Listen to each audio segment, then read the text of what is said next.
Before we say anything, ladies and gentlemen, for a limited time, this week only, like when they go back and release a Stanley Kubrick movie back in theaters, and you go on a Wednesday because you're unemployed and you just got off of house arrest, and you're the only person in the theater for 1 week only. Trey Seville is back with us. Welcome back, we still got buttons. We can give me some claps or something. How does it feel, Trey?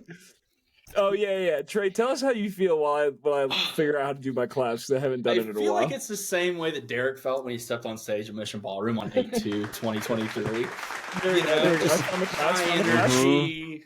Found some claps. High energy. You called me and you said, "Listen, we're doing My Beautiful Dark Twisted Fantasy.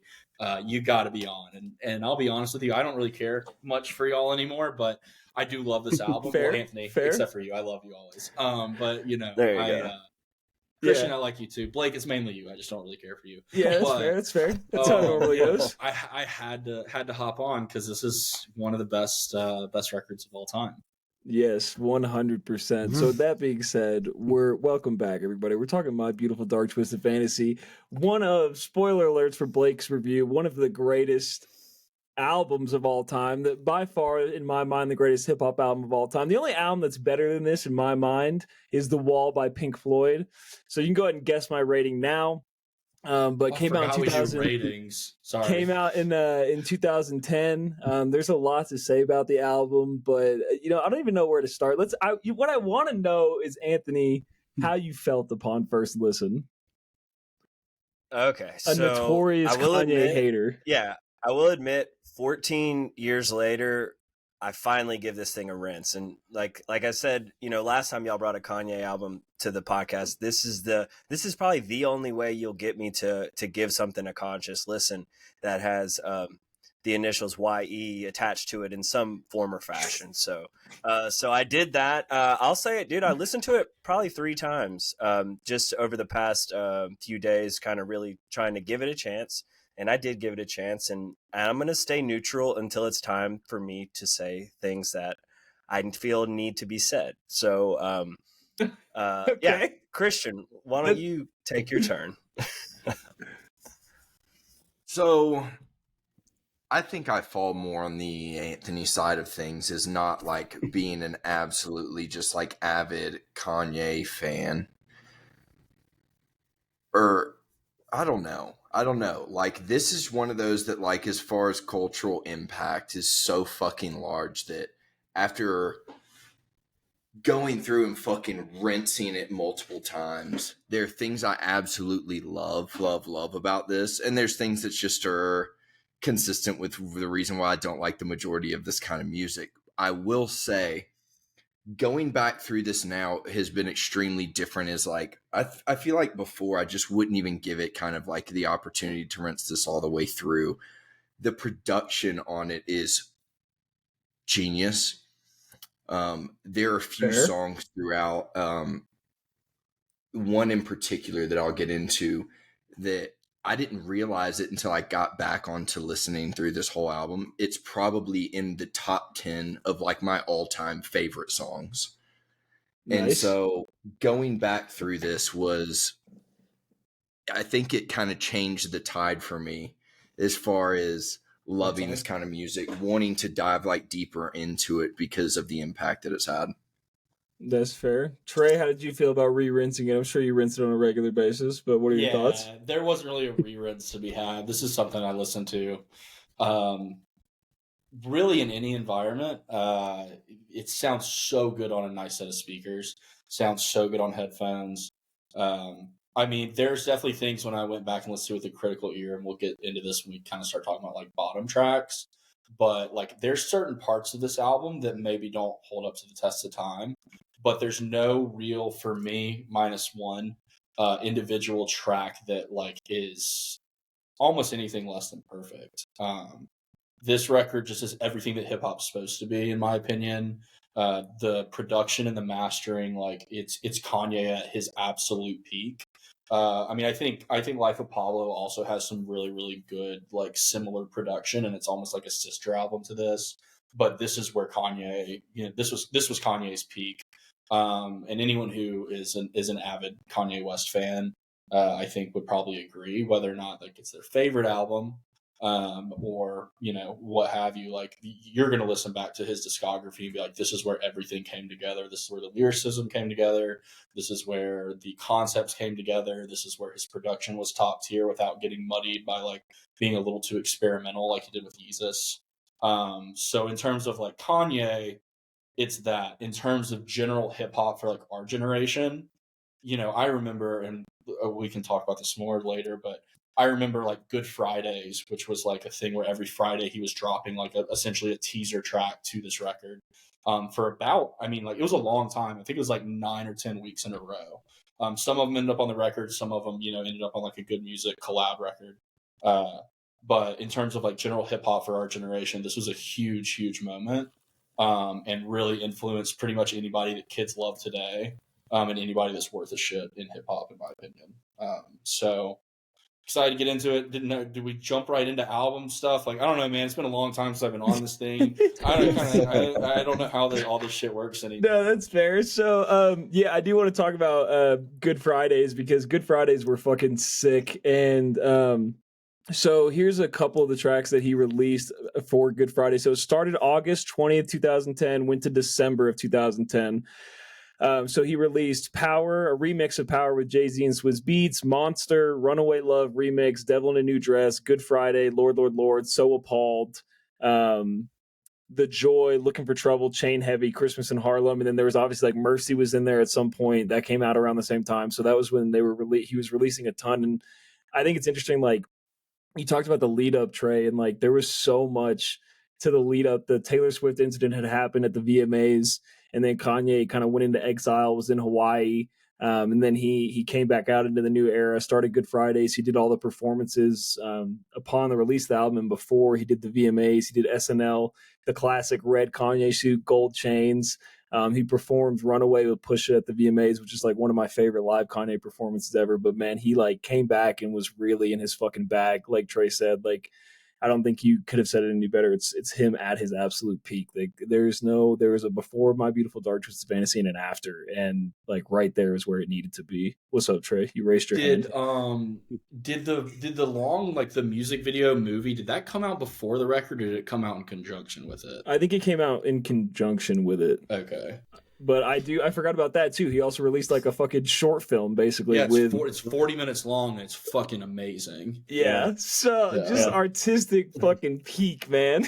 Yeah. Well, I find it's really interesting, because I got from that the documentary that's on Netflix too, that time spent in Hawaii was really spent on, obviously reflecting on himself as an artist, but working on something like this. And I think that it really does speak volumes when somebody who, like, when I think of Kanye, I think of ego, right? And like the biggest ego. And for someone to kind of step back, or at least like my perception is step back from the public eye and really focus on yourself, you come out with this. You come out with something like this, and in y'all's eyes, this being really one of his best works, along with that short film too, which I'm about halfway through it, and I wish I would have known about it before today, because I would have finished it. But the documentary you made? No, the Runaway film, the 40-minute thing. I've seen the documentary before, but this Runaway film is really interesting because like Kanye's music, or at least like from what I've gotten from it, can be very visual, right? Except when he's performing live. So I think that we'll spend some time talking about him performing live too, but he's an interesting character. You might say dark and twisted, but I don't know about beautiful. The ego thing's just like getting me, because I'm just reading about him. And this album was just like a self-imposed exile. Yeah, like that's what I'm gonna call my next bender. Self-imposed exile. In Hawaii. Work on your craft. Yeah. I'm just working on my craft. Yeah. But sometimes, like I was saying, sometimes you come out with some goodness. Are we going to talk about, the recent Kanye issues? Or are we kind of going to try and stick to our mindset of being in like 2010? Let's Yeah, 'cause- pretend like it's 2010. Yeah, that's feel what Okay. I'm thinking too. Let's not even fucking touch all that stuff. It's way too Okay. complicated and Okay. nuanced. Yeah. And you know, Nuance, good word for it. Yep. thanks. Yeah, I'm bringing the vocabulary back, boys. So yeah, Yeah. cool. Well, so Cool. all right, Well, so let's, 2010, we're in 2010. Blake, you're in high school. Trey, you're in high No, school Blake's too. Blake, Blake's- freshman year. It's my You made it to freshman year of high school. I Yeah. did, And then- barely. And, yeah, and Christian and I are in Tuscaloosa, right?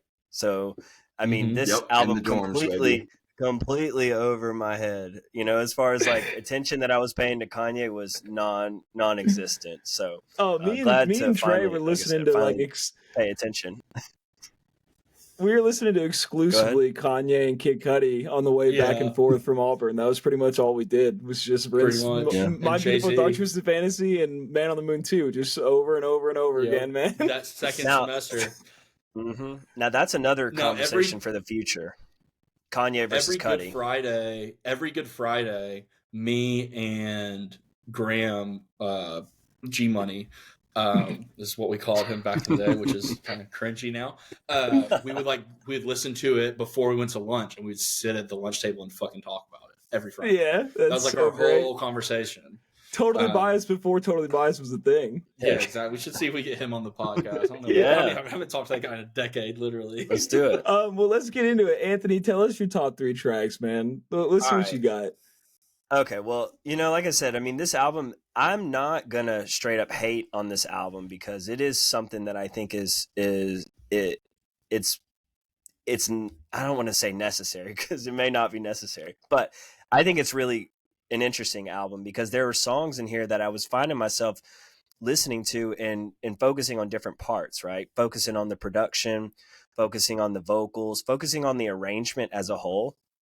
I found it really interesting but there are some songs that I think are pretty undeniable for a few reasons. So I'll start with number 3. I have Runaway. I don't know what it is about this song, and it's very long, and there's different parts within this song, so it felt like a choreographed thing, right? But there was something about just that purple vibe music that's in the background that really just kind of kept me on a hook. You know, I think a lot of tracks in this album have, I mean, repetitive bass lines or repetitive beats in the background, but that one never got old. Number 2 is Gorgeous. I mean, the Cudi influence really like had me from the get-go, and I was like, well, this one I could find myself actually choosing to listen to of my own free will. And then number 1 I've got All of the Damn it, Lights. Anthony.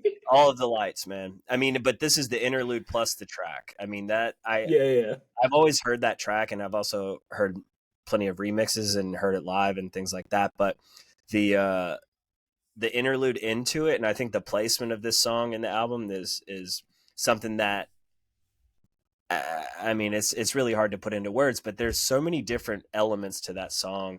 There's the horns, there's Rihanna's vocals, Cudi's vocals. I mean, it's just, I don't know. I really like it. So All the Lights is the one that takes the cake for me. That's fair. Christian, what do you got? All right. So my number 1 is Gorgeous. It's been like, it's that song that I think is probably in the top 10 of all songs for me. There's something, it's an unskippable song. If you fucking skip this song, you've lost your goddamn mind. From beginning to end, it's flawless chorus. Like all the fucking lines in it. The production's fucking on point. It's just, I absolutely love that song. The intro, just dark fantasy. Like, I love the chorus in it. It's just fucking how that starts this whole thing off. Can we get much higher? Such a great Just intro, dude. It's so good. And then his just little line of what does he say? How you say broken Spanish, me no You know, hablo. Abba? It's like, bro. So It's just good. an absolutely great track. I love how it starts this off. And then I kind of have like a tie. If I have to choose one, I'll probably do All the Lights interlude into All the Lights. There's something like what Anthony was saying. The placement of that's absolutely perfect. It's one of those songs that I will pull off of here that just as far as influence for me with other artists and the impact that it's had is one of those that I love the impact and I also like the song. Sometimes with similar songs, they become anthemy, and it's just like the biggest pet peeve for me. I absolutely fucking hate that. And That's fair. yeah, I've got Runaway, I've got Devil in a New Dress, like as some honorable mentions, but yeah. Nice, very fair. Trey. Well, before we move on to my top 3, I just want to ask the both of you: is there any particular remix of All the Lights that you might enjoy the most? Just Oh my there one that you've heard out god, there? here we fucking Just- go, man. There's a few. I just There's a wanted to hear few it out there, but if there happened to be one. shout them out, man. Yeah. What year did that remix come out? Did it come out the same year, or was it?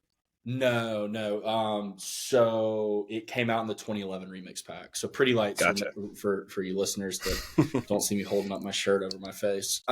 Pretty Lights remix, released a remix of All the Lights. It's pretty much as close to perfect as you're going to get when it comes to balancing all of the like activity that happens with All the Lights with just a classic Pretty Lights dubstep sound, you know? Very It is nice. really pretty good. It doesn't take away so much from the original, which sometimes these remixes do, but you know, it's DVS, Daddy-O. Hope Yeah, we don't DVS. miss. Leveling up. Well, Rainbows and Waterfalls begs to differ, but everything else he doesn't miss on. All right, And so my now top we're 3 on the tracks. Pretty Lights podcast. Brought to you by Welcome. Trey Seville. Well, there's a Pretty Lights podcast. It's called Almost Familiar. It's pretty great. I wish I would have thought of it It's first. fucking good. So my top 3 tracks, and this is in ascending order. So third, second, first. We the know what that third one means. is. Yeah, I just wanted to make sure. You know, I don't know, man. Fucking Number 3. Number 3 from Trey's top picks. So Gorgeous is fucking great. Kid Cudi's hook is just like premier Kid Cudi. It's just 4 bars sung in perfect unison with like the fuzzy beat, and then Kanye has the filter on his vocals that works really, really well. And then that Raekwon verse comes in at the end, and it's like a really good balance of old school East Coast like flow, but it also picks up and like builds with like almost this thematic element that the album carries into. So like first you'll have like the keys driven section, and they bring in the layers, the drums, the guitars, and then like at the very end there's these like really, really pretty strings, and everything comes in 1 bar at a time. And then it also has one of my favorite little bars, and I know Blake likes this a lot, but it's like, I ain't got it. I'm coming after whoever who has it. I'm coming after whoever who has it. You blowing up, that's good, fantastic. Which is like just fucking, you blowing up, that's good, fantastic. It's like so fucking spit in your face on the schoolyard shit. I love it. And then after that, it's like that, y'all. It's like that, y'all. I don't really give a fuck about it at all, because the same people that tried to blackball me forgot about 2 things: my blackballs. In our like weird, constantly fighting, culture. I'm putting that in air quotes. The Taylor Swift Kanye thing wouldn't be that big of a deal. It would just be another fucking scroll through blip on the radar. But at the time, it was fucking such a huge deal for him to come out and like, let's be honest here, be a complete asshole on stage. Unnecessarily so. Yeah. Like it was, but it was such a big deal that like there were legitimately people that tried to like cancel Kanye before Kanye had been tried to be canceled like 14 different times. So yeah, I really love that bar. My second favorite track is Devil in a New Dress, specifically like the guitar in that, which Mike Dean, who's like a longtime Kanye collaborator, he was on that really bad TV show with The Weeknd. Nice. What's that show called? I don't remember. People know what we're talking about though. Oh yeah, The Idol. The Idol. Oh, it's terrible. But yeah, Mike Dean's the guy that comes in and like helps her out. So Mike Dean plays guitar in that. The guitar like solo is really sick. And then you have the second best feature on the record with Rick Ross. It's fantastic. The end of it's like, I'm making love to the angel of death, catching feelings, never stumble, retracing my steps. Which I just heat, bro. And like Rick Ross, like I'm not gonna listen to Rick Ross solo shit, but Rick Ross is good for a feature. Fuck yeah, it is. It's the best Rick Ross feature, and it's the second best feature on the album. We'll get to that in just a second. But then my favorite track on the record is, I'm going to pick the sad track, right? So Blame Game is amazing. God bless Chris Rock. It's the perfect comedic punch to this weird, like, fucking very personal track. Like, I mean, because this whole track was the stripper that a lot of this stuff's about, that Kanye was like in love with, who's dating. Well, he dated Amber Rose, and that was 808s and Heartbreak. But I think it's about Amber Rose, and Amber Rose is not a stripper. So I thought maybe you're confusing her. Maybe confusing her profession. Sex worker, whatever. The proper term is escort. Yeah, whatever. Either way, the panning and the mastering on this record, like if you listen to it in headphones, it like flows back and forth from left to right, and is almost this like call and response type effect, which is really, really cool. And then it like gives way to that spoken word section that Kanye does. That part's really tight, and then you have Chris Rock being really funny at the end on like a phone call talking about who reupholsters your pussy. Yeezy reupholstered my pussy. Yeah, that's part of the Chris Rock monologue. Is you never used to talk dirty, and now you goddamn disgusted. Yeah. That track was very close to entering the top because the piano is so beautiful too. I mean, it's such a beautiful kind of like prepare to land this album, right? But the Chris Rock bit too, it definitely it puts a nice flavor into this that was necessary, I believe. Well, it's the juxtaposition, right, of it being like this really pretty piano and all of these like almost electronic like synth filters on these voices, and then Chris Rock coming in telling jokes. But like my favorite bar is he's like, I heard that he bought coke with my money. That ain't right, girl. You getting blackmailed for that white girl. Like, my favorite part is my favorite line is the line directly after where he says, "You always said Yeezy, I ain't your right girl. You probably find one of them I like art type girls." So good, dude. So good. Perfect. No misses. Very solid. Very solid. So those are my three. So I'll go ascending order as well, which as Trey has described is 3 up to 1. Okay. So number 3, I'm gonna go with Runaway. I mean, classic Kanye West, one of his most like iconic songs, and one of the best like Kanye videos of all time was during the Yeezus tour, when he had that floating stage, or it might have been the Life of Pablo tour actually. But there's a clip of him where he walks up to the MIDI and he just hits the ding, the first piano note, and the crowd fucking loses it because like everybody knows that that's the intro to one of his best songs ever. Number 2 for me, Devil in a New Dress, as Trey said. And, me and my friend Colin used to always joke about how there was a 20-minute guitar solo before Ricky Rose comes in and murders the fucking song because that guitar solo is so long, it feels like, but it's like, it's perfectly placed. And I got to say, before Trey talks about the very last lyric, but before the very end of his verse, he says, I shed a tear before the night's over. God bless the man I put this ice over, getting Tupac money twice over. And that bar just goes so stupidly hard. Like, I love his feature so much. And to me, I'm interested to hear Trey, what did you think was the best feature on the album? Oh, that was going to be my honorable mentions. But for me, it's the Nicki Minaj Monster verse. Nice, very fair. So I think Nicki's number 2. I think Rick Ross's verse in the song is the best feature in my opinion. As long as you have him 1-2, that's what matters. Yeah. One way. And then I'm really, really surprised that nobody brought this song up. But my favorite song on the album is "So Appalled." "So Appalled" to me is a group of rappers just showcasing like the best of themselves. And as you listen to the song, to me, the verses get better as the song goes on.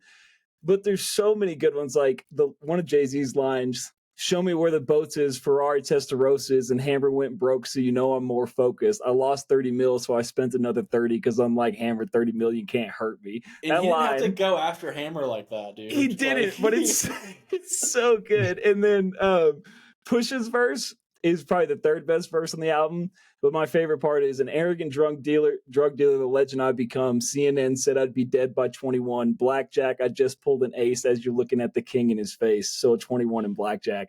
Like, just that's masterful from Pusha T. So gotta be my top. And then honorable mention, Power. Surprised nobody mentioned Power either because Power fucking snaps.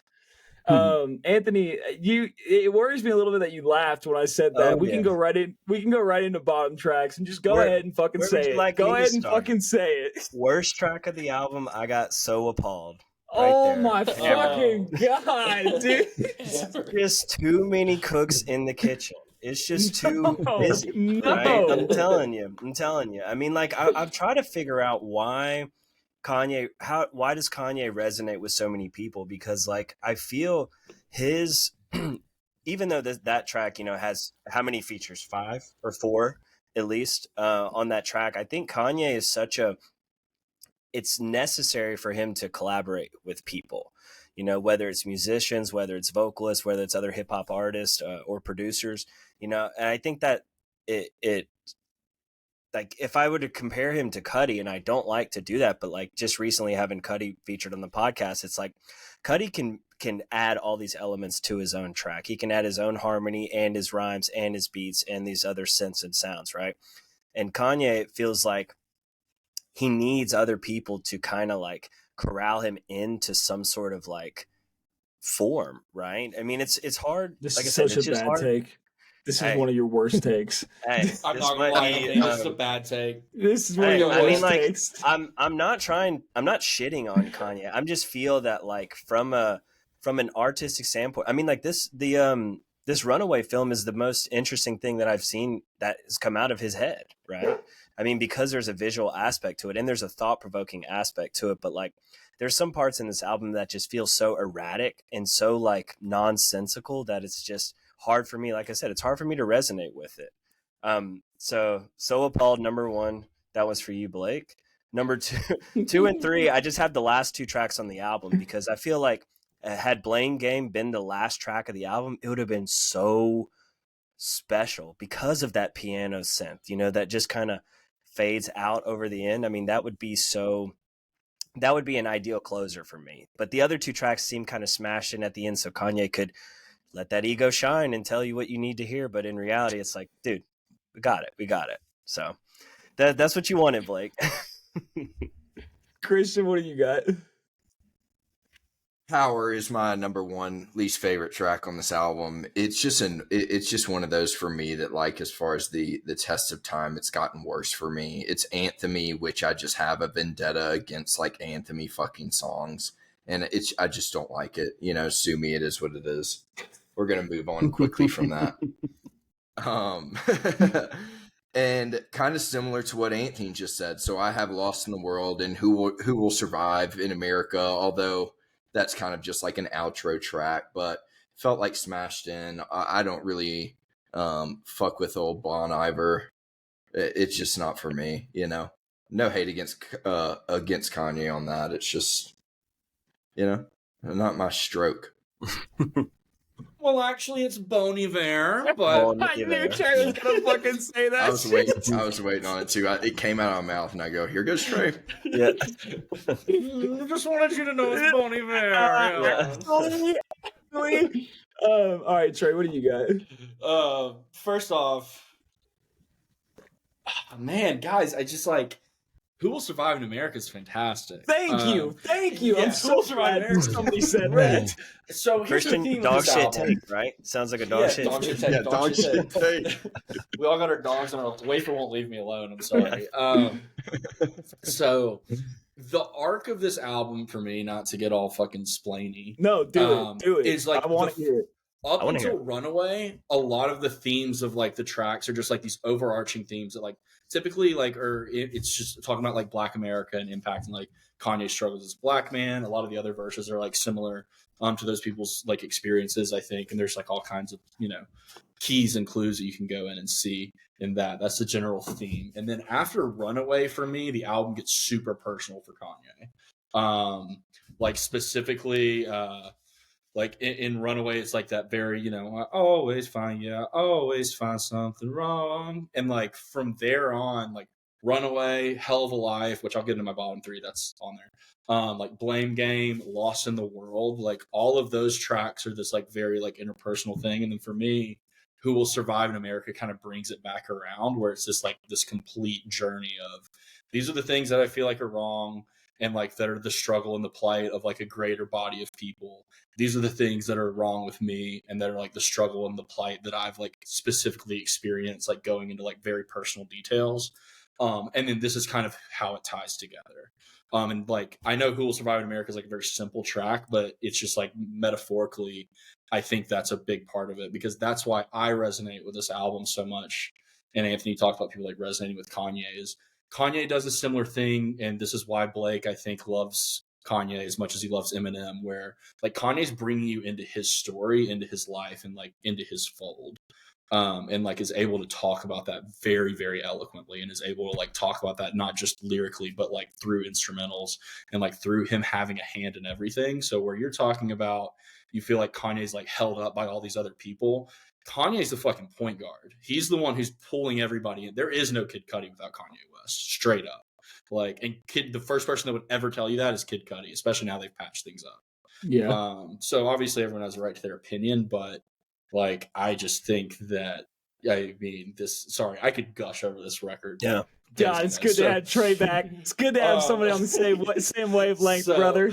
I'm going to come back into my bottom three. My bottom three is first off, not Monster the track, but Monster the Jay-Z verse. That verse is fucking terrible. It's very bad. Sasquatch, Godzilla, King Kong, Loch Ness. He just starts naming different types of zombies. It's This Blake's bad, movie bad. watch list right there. Yeah, exactly. Godzilla vs. King Kong. Godzilla vs. King Kong 2. Yeah. Mecha Decadon, or whatever the fuck that villain is. So that verse is terrible. That song's good. And then Hell of a Life for me is like not it. It's just like the beat is super aggro. Like, I don't really like Kanye's voice in it. I like skip that track every time I ever listen to this record. Outside, those are my two like bottom tracks. Outside of that, everything's pretty much flawless. I like all of the lights. Obviously, I like the Pre-Lights remix, but kind of going back to what Christian said, like some of it can be a little anthemy, and also like it's just a little overplayed. I think that's the highest listened to track on here. No, actually, Runaway beats it out by like 4 million, but it's played a lot in a lot of different environments. I do want to say something you said, Trey, about him running the point guard. That reminds me of the quote in the Steve Jobs movie with Michael Fassbender, which is a great movie, by the way. Fassbender, but go ahead. Yeah, whatever. But the scene where Seth Rogen's like, "What do you do?" and he goes, I'm the conductor and you're a musician. You sit right there. You're the best in your row. Like, Kanye is the conductor. Like, he makes it happen. I don't have any bottom tracks. I'm not going to make me pick bottom tracks. There is no bottom tracks. I think it's a perfect album. But I want to feel about Hell of a Life. I really like Hell of a Life simply because the very end where it slows down, he does the got married in a bathroom, honeymoon on the dance floor. And the very last line is got divorced by the end of the night. That's one hell of a lie. So good, dude. I love that song. In defense of Who Will Survive in America, I'm going to use my bottom track time to talk about two tracks, this being one of them. I just want to say, Anthony, you're the type of guy that pulls up lyrics most of the time when you listen to things, right? Like you read a lot when you listen to albums, but like Trey said, it's like not only is it an embodiment of like, is Kanye going to make it out of the state that he's in, right? Who will survive in America? He's talking about himself, but he's talking about a general people. But one of the best parts of it is when the poem is by Gil Scott-Heron, and he says, America was a bastard, the illegitimate daughter of the mother country, speaking of Great Britain, whose legs were then spread around the world, and a rapist known as freedom, free doom, democracy, liberty, and justice were revolutionary code names that preceded the bubbling in the mother country's crotch. What does Webster say about soul? All I want is a good home and a good wife and a children and some food to feed them every night. After all is said and done, build a new route to China if they'll have you. Who will survive in America? And I think like that is the perfect embodiment of what Kanye is trying to say on this album. What Trey touched on is like, they've been put in this position. I think from Kanye's standpoint, Black America has been put in a position where they were brought here illegitimately under the guise of whatever, America's stance was at that point. And, this is the hand they've been dealt. This is what they have to deal with. Like, who's going to make it out of it? Like, I think it's the perfect endpoint to this album. But I get it. It's not really a song, so I understand why like people would put it in the bottom. Now I'm the racist, Now I'm the racist. Basically, if you don't love that song, you hate black people. Basically, you voted for Donald Trump. Like that's what I'm saying. But think about arrangement, all right? So like if you take that, how long is that track? A minute and a half, you know? Yeah. Maybe a minute and a half. What if you have that track at the very beginning of the album and then it sets the tone for everything you're about to experience? How does that shift any meaning of the song? Does it lose meaning by going to the front? I think it personally for me, it gains more meaning saying, all right, here we go into this new world. But I don't know. What are your thoughts on now that? Hearing it from like Blake's perspective on it, it has more meaning at the end. Is this like culmination of what he's going through from through the whole album? It's like you're bringing you into this world, and at the end he's still saying like, even where I've made it, how I've made it, I'm working on myself in this exile, creating this beautiful album. I still don't know who's going to survive. Am I going to make it out? Like, right. Like exactly. It's like that kind of stamp for me. I think if it was at the beginning, I don't know if it would have the same impact, but that's just your boy, Yeah, it's not racist. But I do think that it would either need to be at the very beginning or the very end. Yeah, 100%. Like it could make sense at the beginning, but like I think it ties everything up together. Like, better, so I want to clarify. I love that song. I thought he was going to say. I just want to clarify. I have a black friend. Just want to let everybody know. I'm taking that off my bottom. I'm taking that off my bottom 3. Actually, it's one of my top tracks. Number 1. So good. Okay, real quick, and then the second thing, the second song I want to talk about is Power, only because I was going to send this video to you, Anthony, and I forgot. But when he performed Power on SNL, so the second verse, he starts with "fuck SNL" and the whole cast. So when he played it live, he changed the second verse, and I'm not going to read the whole thing, but the beginning is, "The brown hero live from ground zero, machine gun flow made of ghetto Ross Piro. And this is disestablishmentarianism with night goggles on, get military vision." And then he says, "It's still a very Christian way to think about living when you're praying for freedom because your mind's been imprisoned." And I just love that fucking line. And I love the delivery when he does it live too. And the fact that he just switched it up and nobody saw it coming was just Kanye at his brightest, man. Okay, well, let me ask you this, because you just quoted him, right? Disestablishmentarianism is a massive fucking word. All right. Now, does Kanye start with that word and say, all right, I got to fit this word in because it's like the biggest fucking word. How do I fit it in? And then work around it? Or is that coming out of his brain? I like to believe that he's such. To write that. I like to believe that he's such a genius that he freestyled that whole thing off the dome. Jack Harlow when he was in middle school. No, I've chosen to believe that it's a freestyle off the dome, and he's just that smart. Nobody will tell me otherwise. That is a bold choice. That's all I have to say. That's all I have to say on that matter. Digging deep into your stance right there. But okay, before we get into ratings, we need to have a segment really quick. We need to have a segment from now on where Blake just takes one of our bottom tracks and finds a way to make it seem like we're racist for not liking it. It's like an hire by Creed. Go deep into the history. Actually, the lead singer of Creed's uncle is a black man, and he helped him write this song. So his name, his name's Woodrow Stapp. Okay, before we get into our ratings, I just want to say, Pitchfork. Somebody take a guess if you haven't looked. What do you think that they rated this album? 8.8. Did they do a 10 rating? Christian, what do you think? I'd say 8.5. They This gave was a big it deal when it came out. They gave it a perfect 10. A perfect 10. Way to go, Pitchfork. And from Pitchfork, that's really saying something because they suck ass at fucking reviews. Listeners, notice so maybe they don't know what the fuck they're talking about. Maybe they're wrong. Every time you bring up Pitchfork, you're arguing against them, and now they're right. Nah, big fan. They got it right. Wrong. Always Clock's right twice a day, baby. And then Rolling Stone, they don't have a rating for the actual review, but on the top 500 greatest albums of all time, they have it at number 17. Woo. Which is big time for a rap album.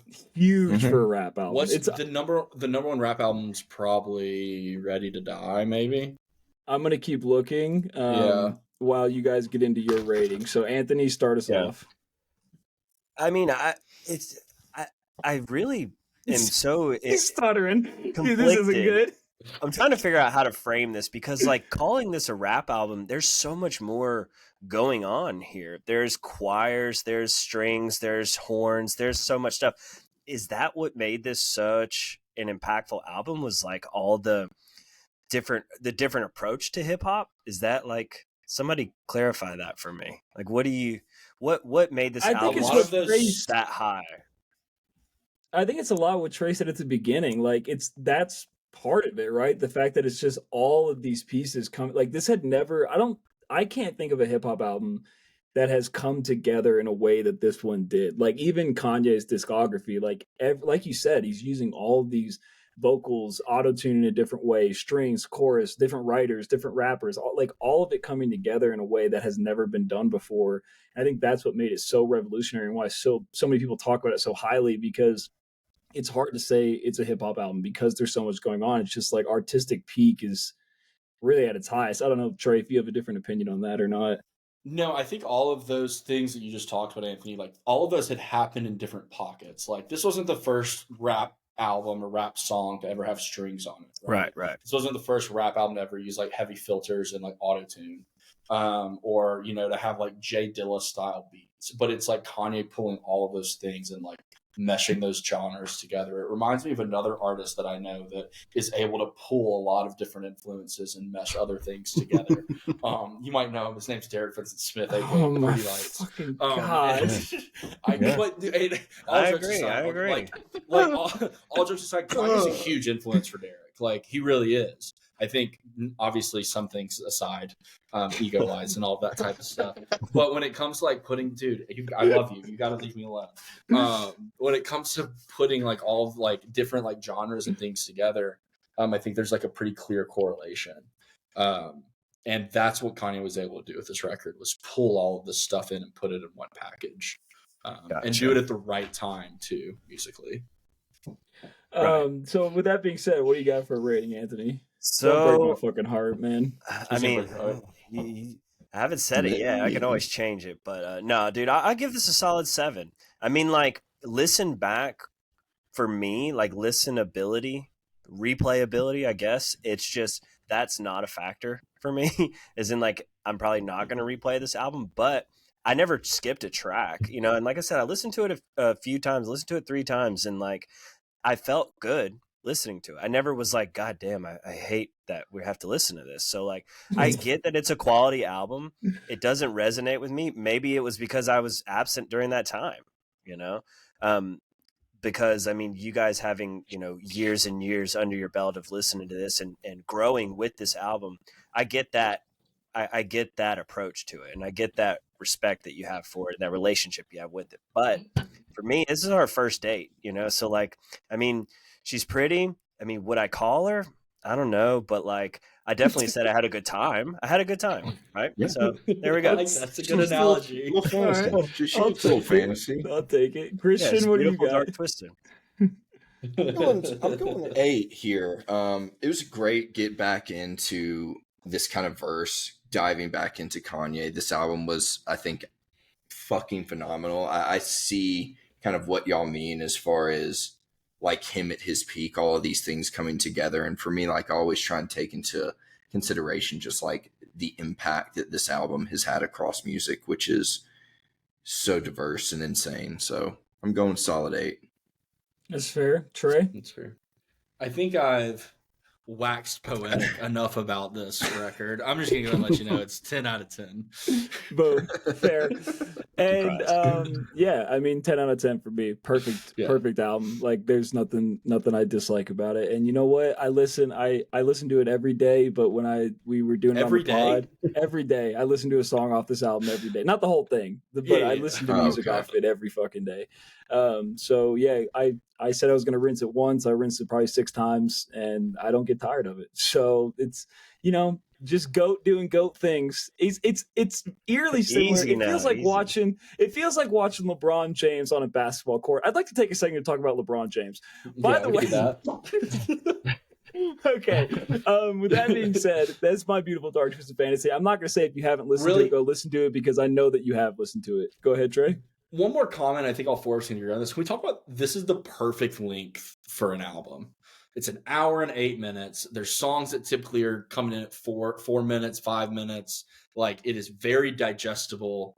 Yeah. So just want to kind of, because I don't think we talked about that quite yet. Yeah, if you want to go listen to this album, go listen to it. If you don't want to go listen to this album, go fucking listen to it. Fuck you. Yeah. It's fantastic. I think, like, genuinely my only gripe, I will give it one gripe, all right? I'll concede. My only gripe is Chris Rock's monologue should have been 3 minutes longer. Yes, apart from that, that should have had a whole separate B-side, and it was just Chris Rock monologues over those fucking beats. Exactly. Yeah. Okay, now, so I would be curious to dig in that at some point and find out, okay, did Kanye just say, Chris, do your thing, right? Or was it scripted, or was it, and also who was the female he was talking to? Y'all have any idea? It was somebody who Yeezy reupholstered her pussy. Her pussy. Yeah, I think he makes that pretty clear. But, okay. I ain't never been in a spot of pussy town before. Oh God, so fucking good. Okay, rides or dies. Anthony, intro your track. Lead us off. Run it. All right, what did I do? Oh yeah, so this track by the Disco Biscuits. I am not a huge Disco Biscuits fan. I'm so glad Trey's here because he got to experience Disco Biscuits with me at Camp Bisco, and it was a very interesting night to say the least. I remember being so creeped out by Mark Brownstein's bill just flapping up and down, but I wanted so bad for them to play songs like this, Ride or Die. This song is called Home Again. And I found it before I ever knew anything about the Disco Biscuits. So my perception was so fucked because I thought, man, if the Disco Biscuits play sets like this song that's so uplifting and emotional and melodic to me, then I'm like in, and when we get there, it was not that. It was straight noodle fest. And it was, like I said, it was a scary fucking evening.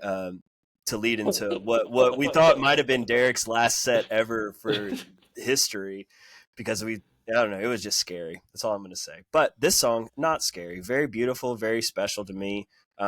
So I figured I could highlight the Disco Biscuits with one song. It would be this. That's fair. Christian, what do you think?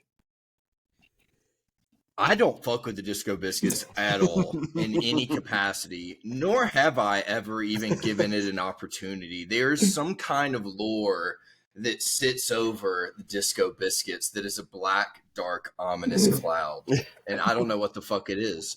But with that being said, this song's fucking phenomenal. Yeah.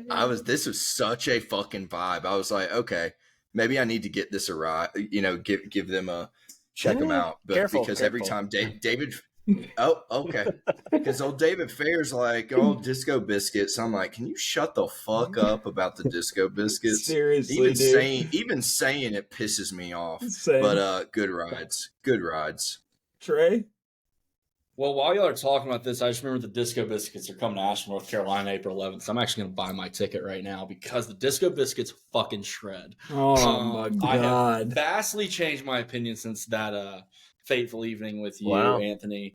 Yeah, I really have either I've done enough drugs now or like I'm old enough. I'm not really sure which, but I really have gotten where I enjoy the Disco Biscuits. That being said, this song is like the farmhouse of Fish for the Disco Biscuits, but I really, really enjoy it. It's super sweet. It's very uplifting. The first time I ever heard it was actually on Camp Bisco recap track from that same year that you and I went, Anthony. And I was like, oh, the song is really good. I do remember that year, the night that you're referring to was a terrible set and not enjoyable. I will not dispute that. But I think I remember like one or two of the day sets being like, oh, like this is okay. Like this isn't too bad. Mm-hmm. So yeah, I've grown to really enjoy the Disco Biscuits. They do some really interesting things musically where they'll play songs that are like inverted. So like they'll play like a chorus outside and then like back inside with verses. And they jam pretty hard and they're kind of on a tear right now. So I'm going to finish buying this ticket, Blake, while you tell me if you like the song or not. Okay, Anthony, I love you very much. I should kick you off the podcast for even bringing this song to it. I hate the Disco Biscuits. I hate this song. It dies tremendously. I hate their fans too, so I guess I hate Trey now, which sucks because I really liked him prior to this.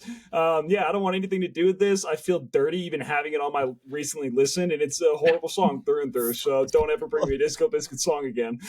Well, That's my thoughts. mean, Christian, go ahead and that intro your was track. no, we will hold on 1 second and circle back a little bit because I have been deeply concerned about my algorithms over the past 4 days listening to this Kanye album and watching this film on YouTube. So if anybody's algorithm's fucked, it's this guy.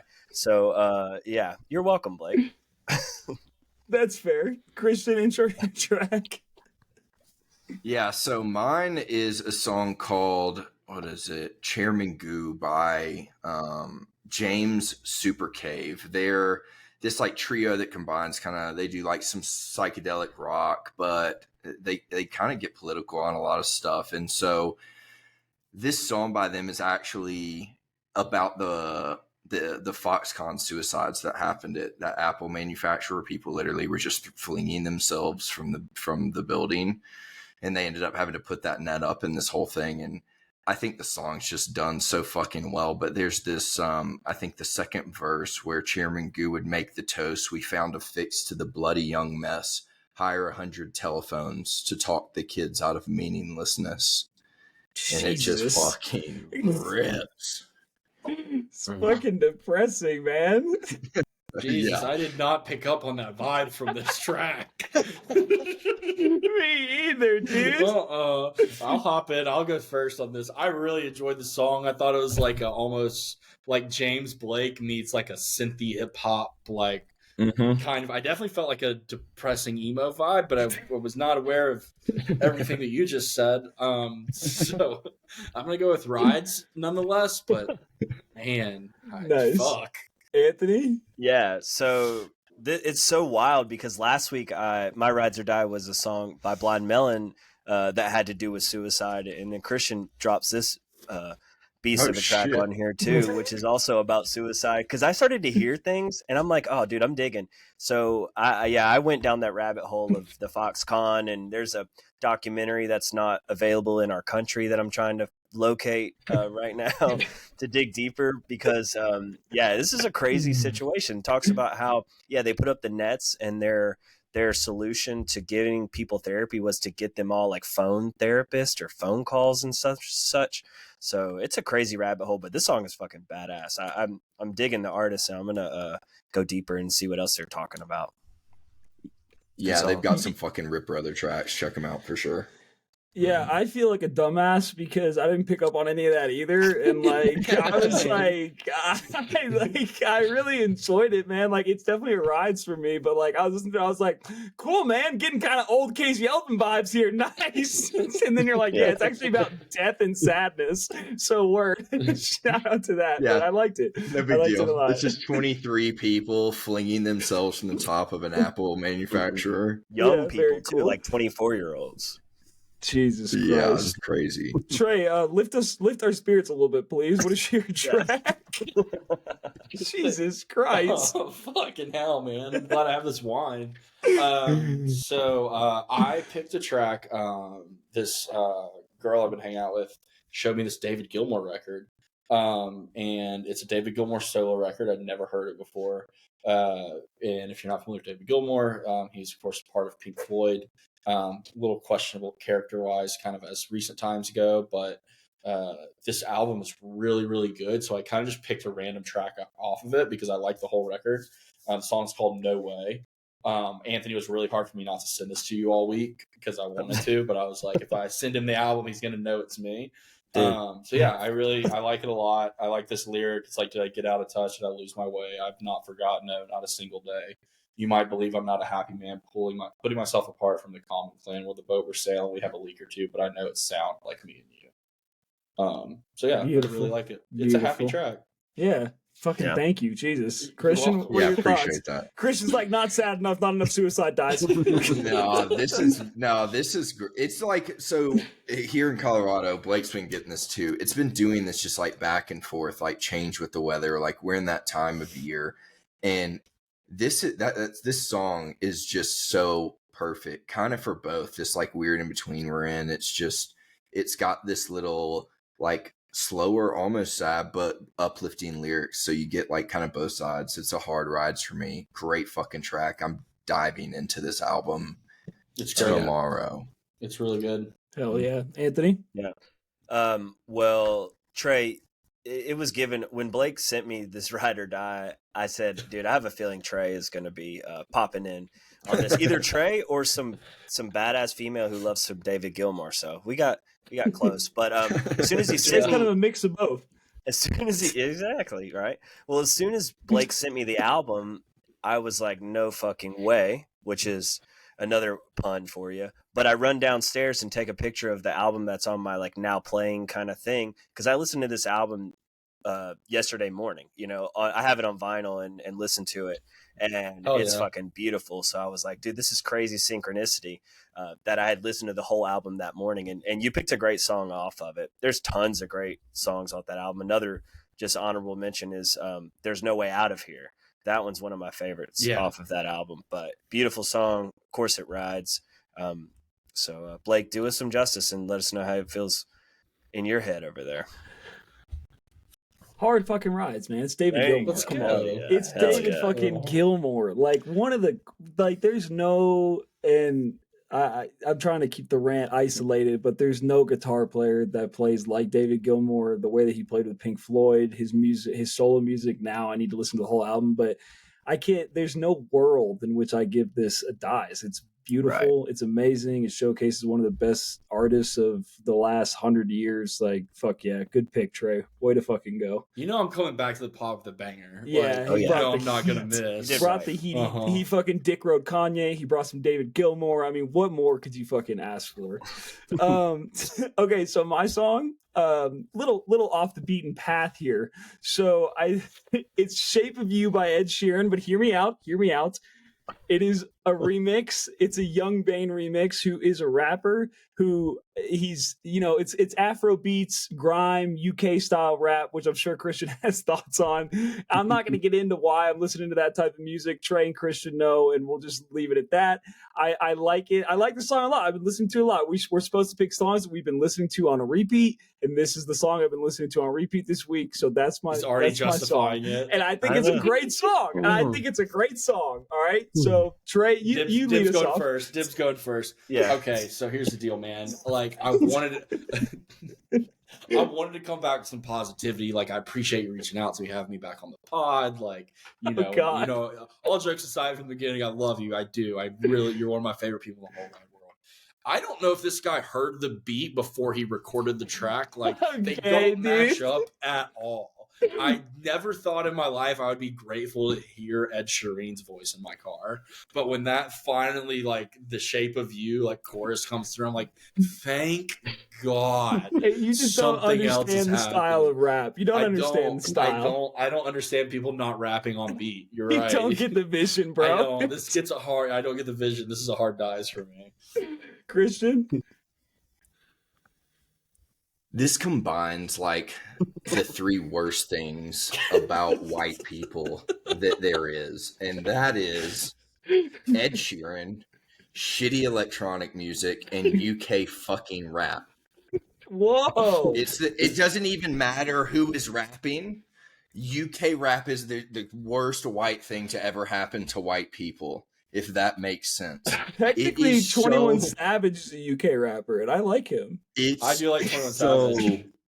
So fucking bad. It's just the topic of anything they rap about has to deal with like their mom like burning their eggy saucy, and it's just shut the fuck up.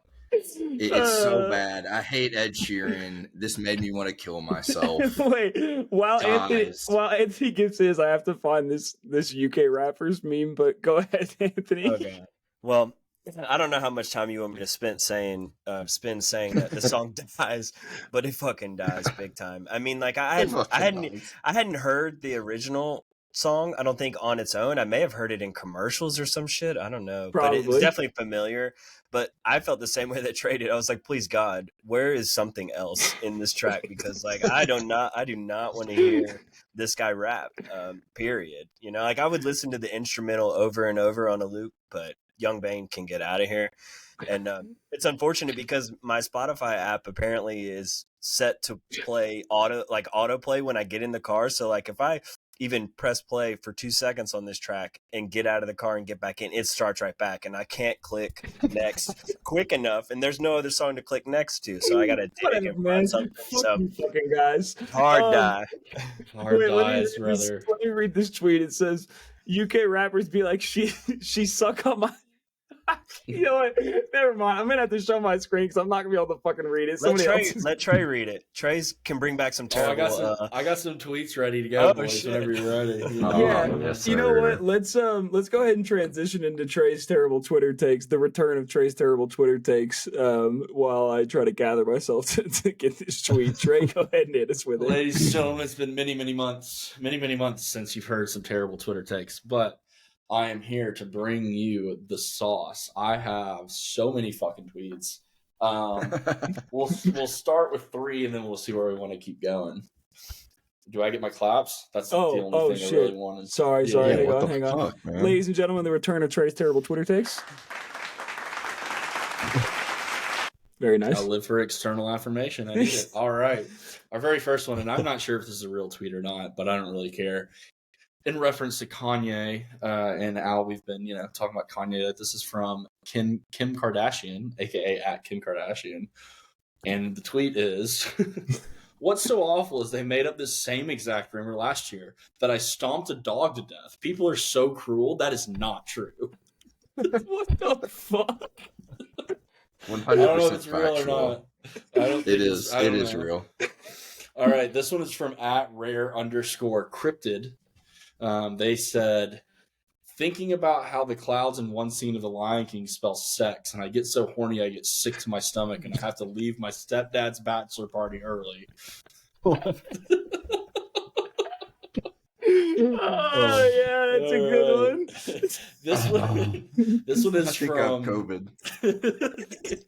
This one is from Ren, aka @OnlineRen.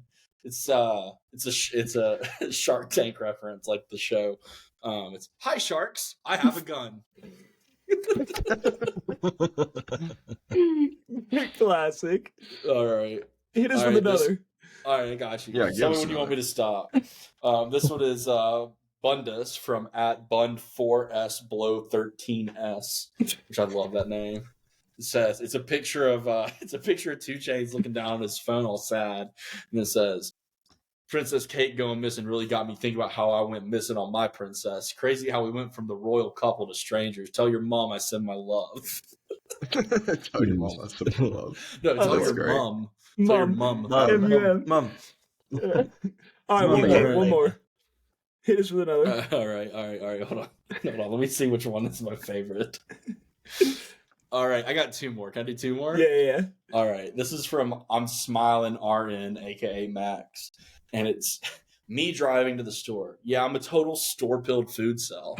I'm basically going store mode. I'm giving Produce Corps vibes. My 18-year-old son, Dobbin. Daddy, I think God should kill you. My 18-year-old son, Dobbin. He calls him daddy. He's 18. All right, this one is from @SidelineTim, aka Edge Lifer. All right. You brake check me? I have an open beer and you brake check me? Christian didn't get that one. He's not laughing. Yeah, I thought it was funny. Thanks, bro. It glitched. Oh, no. Wait. Jesus. Okay, hold on. I'm sorry. I have one last one. I'm sorry. I think we can move on. Go ahead. This one is from @DeWittBFartin, aka DeWittB.Fartin. And it says, "The worst thing about me is that I use a fork to eat yogurt and ice cream because I feel like I get more out of the experience. And also, I hit a child with my car 10 years ago but kept driving." Oh, shit. All right, that's great. Oh, fuck. All right, I'm done. Okay, wait. I gotta read one checklist. because this is an actual. In terms of Kanye tweets, this is an actual. These are two sequential tweets that actually happened. Oh So- God, we're getting into that. So Kim Kardashian tweeted, "To the media trying to demonize my husband, let me just say this: your commentary on Kanye being erratic and his tweets being disturbing is actually scary. So quick to label him as having mental health issues for just being himself when he's always been expressive is not fair." Kanye's next tweet is, "I'm nice at ping pong." Do you think he's actually nice at ping pong? 100%. Yeah, I believe that. 100%. I believe that. Okay, Anthony and Christian, I'm sorry, but like, I don't know if I can talk old country for no country for old men right now. Like, we're an hour and 5 into this. I got to make dinner, bro. Like, do you guys want to talk briefly, or do we need to postpone? I think we postpone. There's so much good stuff from that movie. I mean, I don't want to take anything because then we move it to next week. So we can do a double movie feature next week. We'll talk old country and we'll talk what Anthony picks. Sound All good? right. Yeah. I'm down with that. So, So Look at Christian, him. I'm a you're great gonna pick the mediator. album. Yes, sir, I am. What you got? what is it? We're going to do the Unplugged album by Alice in Chains. Oh, gas. Y'all should make sure and talk about the track that Billy covered from that record.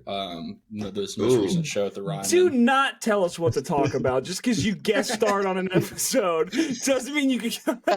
Yeah. This has and always will be my podcast.